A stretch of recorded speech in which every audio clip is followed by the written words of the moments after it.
At a loss and okay. My wife is cheating on me, and I found out about it yesterday. For some context, we had previously discussed divorce since neither of us was happy in our marriage, but nothing had been filed. For the past 8 months, we've been married for 10 months. I'd had a nagging suspicion that she's been unfaithful, but she didn't have a history of cheating, at least not in our relationship that I'm aware of. I approached her about 2 months ago, and she talked me out of it. So, gaslit me. She snarled at me. They told me I was neurotic and overbearing, all the nice things you want to hear from your spouse. I put it down for a bit, but the emotion lingered and became stronger. She refused to have with me, embrace me, or even hold hands with me. Physical contact is a love language for me, and her coldness heightened my uneasiness and skepticism. We began bickering about it every day and eventually resolved to split up. I couldn't handle not knowing any longer and searched through her phone when she was sleeping the following day, not even 24 hours later. I've never requested to see it in all the years we've been together. What I discovered was the most vile and graphic I'd ever had the displeasure of reading, demonstrating precisely what I'd been frightened of. I took a screenshot and forwarded it to myself over Facebook Messenger. I wanted her to know she'd been discovered. I discreetly gathered my belongings and left. I shared the images to all of our friends and her family to establish that I wasn't being crazy, and then went to my best friend's place to sleep till I could figure out what to do. Then, today, she changed her relationship status to single, began posting blatantly posts, began sharing posts intended at demeaning and villainizing me, and then texts this same buddy bragging about the fantastic she's having now, complete with images. Naturally, my buddy screenshotted this and emailed it to me at my request so that I could use it in court. We don't have any children, so I'm the only one who has to deal with all of this. I have a great support system outside of work, and I'm meeting with many attorneys next week, but this has never occurred to any of my friends or relatives. I'm at a total loss since, despite my misgivings, I didn't want to trust my intuition. I guess the only thing keeping me sane is focused on what I need to get done. I told her before I found out anything that I wanted her to wait until everything was settled and I was moved out to explore other connections, to which she replied, "I'm not comfortable with that." The past 2 days have been a roller coaster ride, and I'm having a hard time comprehending it all. I still want to officially split from her, but it stings my pride to know that, based on what I've researched about my state's laws, she seems to be off the. I'm hoping a lawyer will offer me some positive news on Tuesday, since despite with the help I've received, I still feel adrift. I'm at a loss for words as to what has just occurred in my life. I'm not sure what was wrong with simply waiting a little longer, or even with her being more subtle about the fact that she was cheating. She had a simple way out. Why sully that? Update. It's been a little more than 6 months since my last post in this group, so I thought I'd share an update that may be of use to anybody else who is dealing with a similar situation. Everything is okay with me. Despite the fact that I still have bad days when my self-worth is non-existent, I've been lucky in that I've had folks back into my life that not only increase my self-esteem, but also keep me accountable. Who or what stands in the path of my resentment and rage? Following my first piece, I sought counseling. This forced me to confront problems that had plagued me from infancy and to see the world in a different way, which helped me to see the world in a more positive light. I'd had the opportunity to take some time to reevaluate and reorient my professional life, and as a result, I just accepted a position that will change my life. My emotional and physical well-being have both improved, as has my worldview, which is now more optimistic than it has ever been in my life.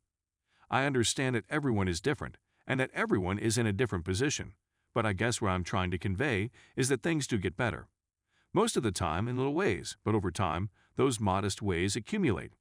They add up, and the total amount is substantial. It's easy to be cynical and bitter, and such feelings have a legitimate role in our society. Just make sure they don't devour you alive. You do not have a permanent residence there. Feel it, accept it, and then let it out of your body. What matters isn't about them. What matters is about you.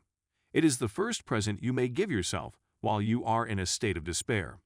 I hope everyone is doing well, or at the very least, as well as they possibly can. For those who want encouragement or someone to rant to, my email address is always available at all times. Story 2. My friend's wife is cheating on him. Should I tell him?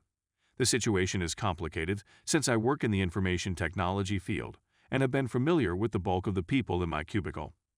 2 offices are available to us in our town, one of which is around 20 minutes away from where I now work. As a result of our shared job title and duties, I met a guy named Tony, with whom I contact on a daily basis, and who has quickly established himself as one of my go-to persons for any concerns.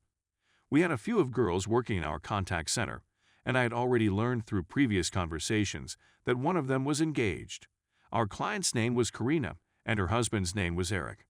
He was a member of our logistics team at the other corporate office. Tony had undergone significant transformation during the previous 6 months, and it had all been for the better. He had started going to the gym, paying more attention to his personal hygiene, and eating more nutritiously. I talked with him after our conversation, and he informed me that Karina had pushed him to begin living a better and happier life.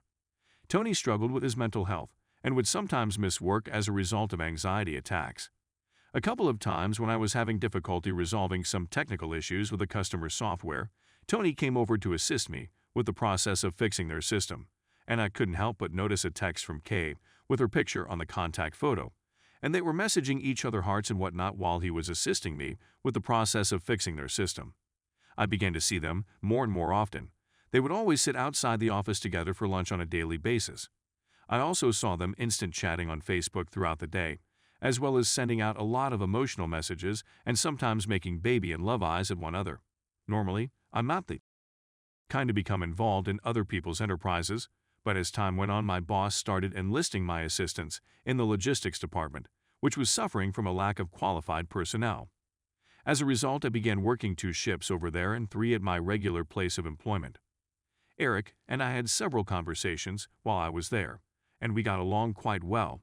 We ate lunch together and went to bars together, and we had a lot of the same characteristics and interests. As he started to speak, he said that he had lately been experiencing difficulties in his marriage, and that he needed time away from Karina.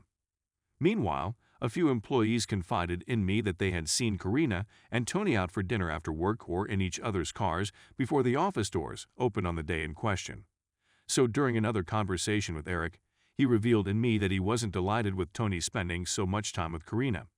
He understood that they were friends, but that was about it. After 3 days, Tony approaches me and invites me to meet him for a drink after work, claiming that Karina and Eric would be joining us as well. My response was of course, since Tony and Eric had invited me to join them because Karina and I had conversed briefly during the course of my year. She had been quite kind, and every now and then we'd joke at Tony's peculiarities.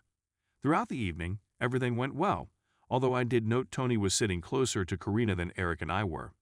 I followed Eric out to his car to get cash, which was uncommon in itself. However, as I neared the door, I was stopped by an old friend who invited me to sit at her table and say hello, which was a pleasant surprise. From here, I could see Karina and Tony at our table, but from behind me, I saw he had his hand on her thigh, as if he was warmly massaging her. This is an adult woman and an adult man, and they were both looking towards the door when Eric returned, and as soon as Eric came, his hand moved up and back onto the table. I was mortified straight immediately. They were going to ask me where I was as he approached them, and I was stuck staring at them blankly since I knew they were going to ask.